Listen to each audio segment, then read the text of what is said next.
Hello everyone, welcome to iPlus Training Solutions.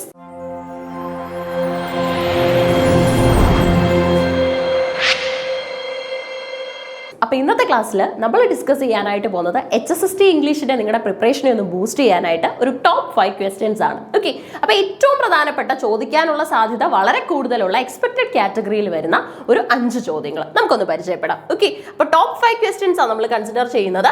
അപ്പോൾ ഇങ്ങനെയുള്ള 5 ചോദ്യങ്ങൾ വെച്ചൊക്കെ നമ്മൾ ഡിസ്കസ് ചെയ്ത് കഴിഞ്ഞാലുള്ള ഗുണം ആ ക്വസ്റ്റ്യൻസ് എന്തായാലും ഏറ്റവും ഇമ്പോർട്ടൻ്റ് ആയിട്ടുള്ള ചോദിക്കാൻ സാധ്യതയുള്ള ചോദ്യങ്ങളായിരിക്കുമല്ലോ ഈ കാറ്റഗറിയിൽ വരുന്നത്. അത് ഉറപ്പായിട്ട് നിങ്ങൾക്ക് എക്സാമിന് മുന്നേ പഠിച്ചു വെക്കാനായിട്ട് സാധിക്കും. നോക്കാം.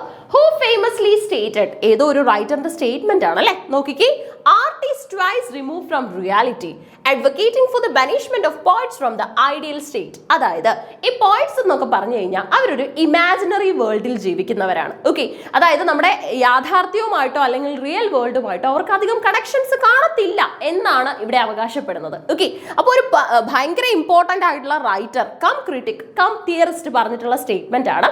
ആൻഡ് ഇത് ഭയങ്കരമായിട്ട് കോൺട്രവേഴ്ഷ്യൽ ആയിട്ടുള്ളതാണ്, ക്രിട്ടിക്കൽ ആംഗിളിലേക്കൊക്കെ പോയിട്ടുള്ള ഒരു സ്റ്റേറ്റ്മെന്റ് ആണ്.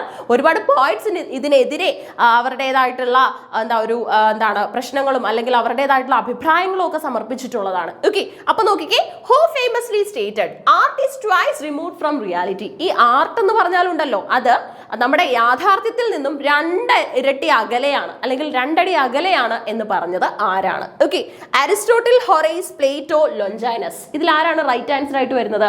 വിതൗട്ട് ഡൗട്ട് നമുക്ക് പറയാൻ സാധിക്കും പ്ലേറ്റോ ആണ് റൈറ്റ് ആൻസർ ആയിട്ട് വരുന്നത്. And you can also see that നമ്മുടെ പ്ലേറ്റോ ഉണ്ടല്ലോ, Plato is actually the teacher of Aristotle. Okay, Plato അരിസ്റ്റോട്ടിലിന്റെ ടീച്ചറാണ്. ആൻഡ് ഓൾസോ പ്ലേറ്റോയുടെ പല ഇൻകംപ്ലീറ്റ് വർക്കുകളും പ്ലേറ്റോ മരിച്ചതിന് ശേഷം പ്ലേറ്റോയുടെ പല ഇൻകംപ്ലീറ്റ് വർക്കുകളും എടുത്ത് കംപ്ലീറ്റ് ചെയ്തതും അരിസ്റ്റോട്ടിലാണ്. Okay, so that's the first question. And also നമ്മുടെ ലോഞ്ചൈനസ് ഒക്കെ സബ്ലിമിറ്റിയുമായിട്ടൊക്കെ ബന്ധപ്പെട്ട റൈറ്റർ ആണ്. And you can also see Horace. Okay, Horace in this question in the option. അപ്പൊ നമുക്ക് രണ്ടാമത്തെ ചോദ്യം ഒന്ന് നോക്കാം.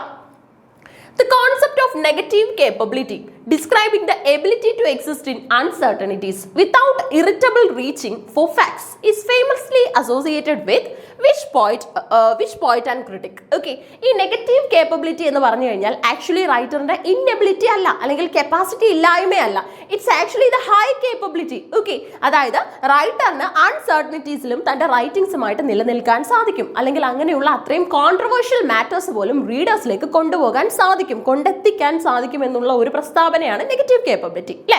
അപ്പൊ ഈ ഐഡിയ കൊണ്ടുവന്നത് ആരാണ്? ഇതിനു വേണ്ടി കൂടുതൽ പ്രവർത്തിച്ചത് ആരാണ്? Okay, William Wordsworth, John Keats, T S. Eliot, Matthew Arnold. ഇതിന്റെ റൈറ്റ് ആൻസർ വരുന്നത് നമ്മുടെ സ്വന്തം ജോൺ കീറ്റ്സ് ആണ് കേട്ടോ. ജോൺ കീറ്റ്സ് ആണ്. ജോൺ കീറ്റ്സിന്റെ ഐഡിയ ആണ് നെഗറ്റീവ് കേപ്പബിലിറ്റി എന്ന് പറയുന്നത്. അപ്പൊ 2 മാർക്ക് നമ്മൾ സ്കോർ ചെയ്തു. പലതവണ HSSTക്ക് ചോദിച്ചിട്ടുള്ള ചോദ്യമാണ്. പിന്നെ HSSTക്ക് വേണ്ടി വർക്ക് ചെയ്യുമ്പോൾ നിങ്ങൾ സെറ്റിന്റെ പഴയ ചോദ്യങ്ങളും കൂടെ ഒന്ന് നോക്കാൻ ശ്രമിക്കുക, കാരണം രണ്ടിന്റെയും പാറ്റേൺ ഏറെക്കുറെ സിമിലർ ആയിട്ട് വരുന്നുണ്ട്. Okay, and now the third question. Which seminal work by Aristotle lays the foundation for Western theories of tragedy discussing catharsis and hamartia? Okay, അപ്പോൾ ക്വസ്റ്റ്യൻ ഇത്രയേ ഉള്ളൂ. Which seminal work by Aristotle? അരിസ്റ്റോട്ടലിന്റെ work ആണ് എന്നുള്ള ഒരു hint നമുക്ക് already കിട്ടി. Okay, and which lays the foundation for Western theories of tragedy discussing catharsis and hamartia? Okay, ഈ catharsis, hamartia, tragic error ഇതൊക്കെ എന്ന് പറഞ്ഞു കഴിഞ്ഞാൽ ഭയങ്കര ഇമ്പോർട്ടൻ്റ് ആയിട്ടുള്ള ഐഡിയാസ് ആണ് അല്ലേ. ഡ്രാമയിൽ നമുക്ക് ഒരുപാട് വ്യത്യസ്തമായിട്ടുള്ള കോൺസെപ്റ്റുകൾ ബ്ലെൻഡ് ചെയ്യാൻ സാധിക്കുമെന്നുള്ളത് തന്നെയാണ് അതിന്റെ ഏറ്റവും വലിയൊരു സാധ്യതയുടെ വശം അല്ലേ. It's a big platform where you can occupy a lot of opportunities. Okay, and ഇവിടെ നമ്മൾ കാണുന്നത് ഈ പറയുന്ന കെതാർസിസും ഹമേർഷ്യയും ഒക്കെ തന്നെ നമുക്ക് വെസ്റ്റേൺ തിയറീസിൽ നിന്നൊക്കെ തന്നെ കിട്ടിയിട്ടുള്ള കോൺസെപ്റ്റുകളാണ്. അതിനെ മാക്സിമം നമുക്ക് നമ്മുടേതായിട്ടുള്ള രീതിയിൽ അനലൈസ് ചെയ്യാനായിട്ടൊക്കെ സാധിച്ചിട്ടുണ്ട്. അപ്പോൾ അരിസ്റ്റോട്ടലിന്റെ ഏത് വർക്കാണ് ഇതിന്റെ ഫൗണ്ടേഷൻ ആയിട്ട് നിലനിൽക്കുന്നത്? Republic, Ars Poetica, On the Sublime, Poetics. ഇതിനകത്തിൽ ഏതാണ് നമുക്ക് അരിസ്റ്റോട്ടൽസ് വർക്ക് ആയിട്ട് ഐഡന്റിഫൈ ചെയ്യാൻ സാധിക്കുന്നത്? It's none other than Poetics കേട്ടോ. പോയറ്റിക്സിനകത്തിലാണ് ഈ പറയുന്ന ഹമേർഷ്യയെ കുറിച്ചും കെതാർസിസിനെ കുറിച്ചും ഒക്കെ തന്നെ പരാമർശിച്ചിട്ടുള്ളത്. ഓക്കെ, ഈ ഒരു ഡിസ്കഷൻ നടക്കുന്ന വർക്ക് ഏതാണെന്ന് ചോദിച്ചു കഴിഞ്ഞാൽ ഇറ്റ്സ് ആക്ച്വലി പോയറ്റിക്സ്. ഓക്കെ, അടുത്ത നമ്മുടെ 4ാമത്തെ ചോദ്യമാണ് വില്യം വേൾസ്വർത്ത്. നമുക്കറിയാം റൊമാൻറ്റിക് കാലഘട്ടത്തിലെ വളരെ ഇമ്പോർട്ടൻ്റ് ആയിട്ടുള്ള ഒരു പോയിറ്റ് ആണ്, നേച്ചർ പോയിറ്റ് എന്നാണ് അറിയപ്പെടുന്നത്. Okay, so he defined poetry as a spontaneous overflow of powerful feelings recollected in tranquility അല്ലേ. അതായത് പണ്ട് എപ്പോഴും നമുക്ക് ഉണ്ടായിട്ടുള്ള കുറേ അനുഭവങ്ങളുണ്ട്, നല്ലതും മോശവുമായിട്ടുള്ള കുറേ അനുഭവങ്ങളുണ്ട്.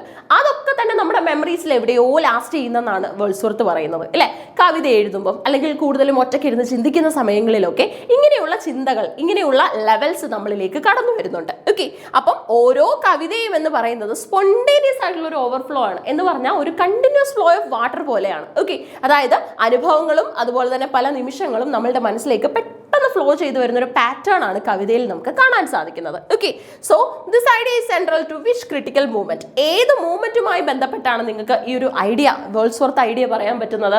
നിയോ classicism, romanticism, modernism, formalism. Okay, ഇതിന്റെ റൈറ്റ് ആൻസർ റൊമാൻറ്റിസിസം ആണ്. ബാക്ക് ടു നേച്ചർ എന്നുള്ളതാണ് ഇവരുടെ മോട്ടോ.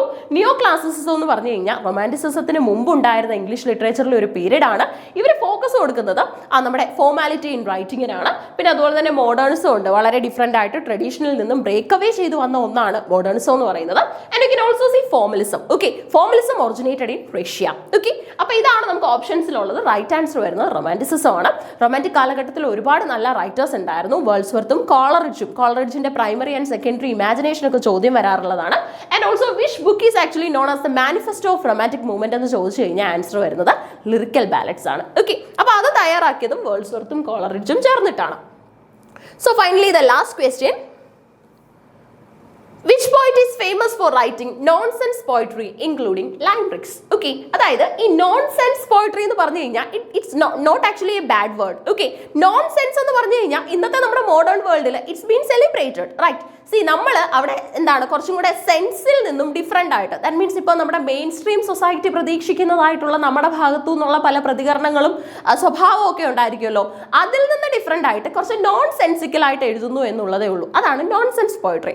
ഒരു കാലത്ത് ഒരുപാട് റൈറ്റേഴ്സ്, ഒരുപാട് റീഡേഴ്സ് അതിനു വേണ്ടി വെയിറ്റ് ചെയ്തിട്ടുണ്ടായിരുന്നു. Okay, so which poet is famous for writing nonsense poetry and including limericks? ഈ ലൈംബ്രിക്സ് ഒക്കെ എഴുതുന്നത് ഒരു കാറ്റഗറി ഓഫ് പോയിട്രി റൈറ്റിംഗ് ആണ് കേട്ടോ. അപ്പൊ ലൈംബ്രിക്സും നോൺസെൻസ് പോയിട്രി ഒക്കെ എഴുതി ഫേമസ് ആയിട്ടുള്ള റൈറ്റർ ആരാണ്? ഓപ്ഷൻസിൽ കീറ്റ്സ് ഉണ്ട്, Byron, Edward Lear, Walt Whitman ഉണ്ട്. ഓക്കെ, ഇതിനകത്ത് ബൈറൺ ഭയങ്കര സിഗ്നിഫിക്കന്റ് ആണ്, കാരണം he's actually known as the revolutionary poet, അല്ലെ? വിപ്ലവകാരിയായ ഇംഗ്ലീഷ് കവി എന്നറിയപ്പെടുന്നത് നമ്മുടെ ലോർഡ് ബൈറൺ ആണ്. അപ്പൊ ഇതിന്റെ റൈറ്റ് ആൻസർ വരുന്നത് മറ്റാരുമല്ല, എഡ്വേർഡ് ലിയർ തന്നെയാണ് കേട്ടോ. ലൈംബ്രിക്സ് എഴുതി പോപ്പുലർ ആയിട്ടുള്ളത്. ഈ കൂട്ടത്തിൽ നോൺസെൻസ് പോയിട്രി എഴുതിയിട്ടുള്ളത് ആരാണെന്ന് ചോദിച്ചു കഴിഞ്ഞാൽ ഇറ്റ്സ് എഡ്വേർഡ് ലിയർ. ഓക്കെ, ഒരു 5 ചോദ്യങ്ങളാണ് നമ്മൾ കൺസിഡർ ചെയ്തത് പഴയ ചോദ്യ പേപ്പറിൽ നിന്ന്. അതിന്റെ ഒരു ഡിസ്കഷനും വിത്ത് ഓപ്ഷൻ അനാലിസിസ് നമ്മൾ കംപ്ലീറ്റ് ചെയ്തു. കൂടുതൽ ചോദ്യങ്ങൾ ഇതേപോലെ തന്നെ നിങ്ങൾക്ക് ഉണ്ടായിരിക്കും. വെയിറ്റ് ചെയ്യാം. So keep learning. Thank you so much.